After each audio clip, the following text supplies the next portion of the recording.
타인이 나를 칭찬해주고 인정해주면 기분이 좋아집니다.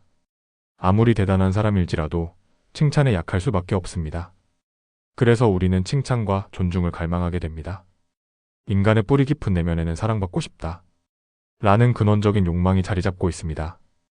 우리의 모든 행동 바탕에는 이 근원 욕망이 영향을 미치고 있습니다. 사랑받고 싶다는 욕망은 자연스러우며 우리를 성장하게 돕는 촉매 역할을 하기도 합니다. 그러나 너무 과해지면 나 자신의 삶을 파괴하는 괴물이 될 수 있습니다. 늘 타인의 기대와 시선을 충족하기 위해 쓰다 보면 나 자신의 삶이 망가지게 되기 때문입니다. 무의식적으로 타인의 기대에 신경 쓰느라 원하지도 않는 선택을 하게 됩니다. 한때 공무원 시험이 유행한 적이 있었습니다. 그때 떠밀리듯이 시험을 본 사람들이 정말 많았다고 합니다. 사람인이 2017년에 조사한 자료에 따르면 21.3%의 수험생이 부모님이나 주변의 권유로 공무원 시험을 준비했다고 합니다. 21%면 정말 많은 수치입니다. 이렇게 주변의 권유로 원하지도 않는 시험을 보는 일은 시간 낭비가 될 뿐입니다. 실제로 시험에 합격하여 공무원이 되어서 주변 사람들을 기쁘게 만들더라도 그 행복은 오래가지 않습니다. 기쁨은 점차 사라지고 일상과 권태만 남기 때문입니다. 이에 대해 춘추전국 시대의 철학자 맹자는 이런 말을 했습니다. 모든 사람을 다 만족시키려 하면 아무리 노력해도 끝이 없다.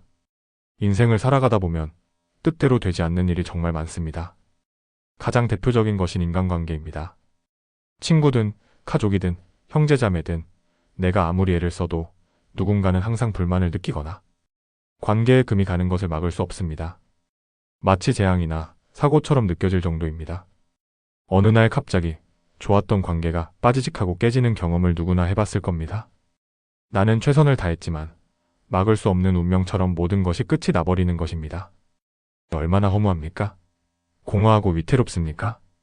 따라서 모든 사람들에게 사랑받는 일은 불가능한 영역에 가까운 겁니다. 왜냐하면 각자의 삶에서 원하는 이상과 현실, 상황이 전부 다르기 때문입니다.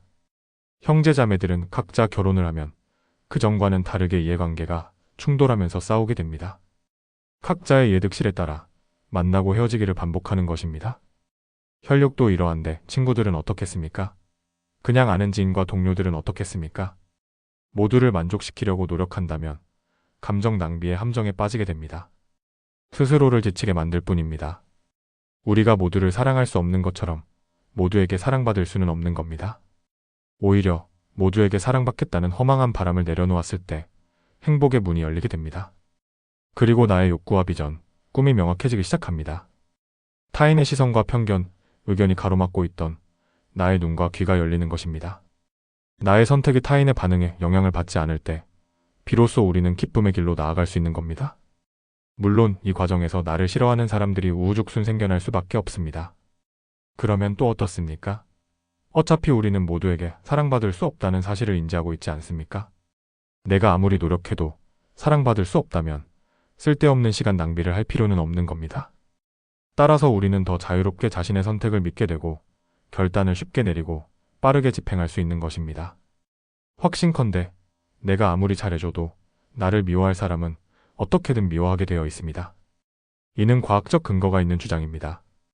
캐나다 웨스턴 온타리오 대학의 연구에 따르면 사람들은 자신과 유전적으로 유사한 사람에게 더 끌리고 이타적인 행동을 보이는 경향이 있다고 합니다. 이는 유전적 유사성 이론으로 설명됩니다. 실험을 통해 밝혀진 사실은 이렇습니다. 사람들은 낯선 사람 중에서도 자신과 혈액형뿐만 아니라 유전적 특성이 비슷한 사람의 사진을 더욱 선호했으며 이들에게 강한 호의를 보였습니다. 반대로 유전적으로 이질감이 크거나 상대가 너무 다르면 반감이나 경계심을 가졌다고 합니다. 따라서 우리가 아무리 노력해도 개선되지 않는 관계는 유전적인 이유가 있을 수 있는 겁니다. 우리는 무의식적으로 나와 같은 편인지 다른 편인지 판단합니다. 그러므로 모든 관계의 문제를 나의 매력 부족으로 생각할 필요가 없는 겁니다. 이는 우리의 통제 밖에 있는 사항이며 태고적부터 이어져 내려온 생물학적 배경에 있을 수 있기 때문입니다. 이는 역설적에게도 큰 용기와 희망이 됩니다. 왜냐하면 내가 이유 없이 미움받는 것이 자연스러운 일이며 누구나 겪는 일이기 때문입니다. 우리의 삶의 가장 중요한 것은 타인을 만족시키는 것이 아니라 나의 인생을 후회 없이 살아가는 것에 있습니다. 모든 사람을 품겠다는 욕심, 모두에게 사랑받겠다는 부질없는 생각을 내려놓아야 합니다. 진정으로 행복해지고 싶다면 모두에게 사랑받겠다는 마음을 내려놓고 나의 본 모습조차 사랑해줄 수 있는 극소수의 사람들과 함께 해야 합니다. 그게 가장 현실적으로 사랑받는 방법이 될 것입니다.